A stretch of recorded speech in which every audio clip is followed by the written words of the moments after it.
আসসালামু আলাইকুম রহমতুল্লাহ। আশা করি সবাই ভালো আছেন। তো ৫ পাতার একটা ফুল বানাইতেছি, অর্থাৎ এই ফুলটায় ৫টা পাতা হবে। এই যে ৩টে অলরেডি কিন্তু আমি লাগাই ফেলাইছি, দেখেন আরও একটা লাগাইতেছি। অর্থাৎ এরকম টোটাল ৫টা ফুল হবে। ৫টা ফুল নিয়ে আসলে মানে ৫টা পাতা হবে। ৫টা পাতা নিয়ে একটা ফুলের টব তৈরি হবে এবং এটার দামও কিন্তু ১০০ টাকা, ১২০ টাকা এরকম দামে আমরা বিক্রি করি। তবে ১০০ টাকার নিচে কখনোই বিক্রি করি না, সর্বনিম্ন ১০০ টাকা এবং ১০০-র উপরে যত পারি, ১২০, ৩০, ৪০, ৫০, ২০, ১০ যা পারি আর কি। তো দেখেন অলরেডি পাঁচটা পাতার ৪টা পাতা দিয়ে গেছি।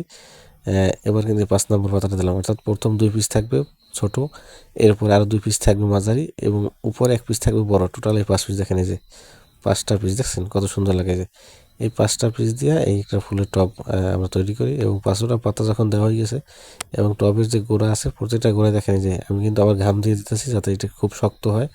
এবং এই ফুলটা কিন্তু সব জায়গায় বেশি চলে তুলনামূলক, কারণ 5টা পাতা দেওয়া দেখতে খুব সুন্দর লাগে। যে এর সাইজও একটু বড় হয়, যার কারণে এই টবটা বেশিরভাগই থাকে না, সেল হয়ে যায়। মানে সব জায়গায় এই টবটা একটু বেশিই চলে, যেহেতু ফুলটা সাইজেও বড়, দেখতেও ভালো লাগে এবং পরিমাণে অনেক বেশি পাওয়া যায়, যার কারণে টবটা আসলে বেশ ভালোই চলে।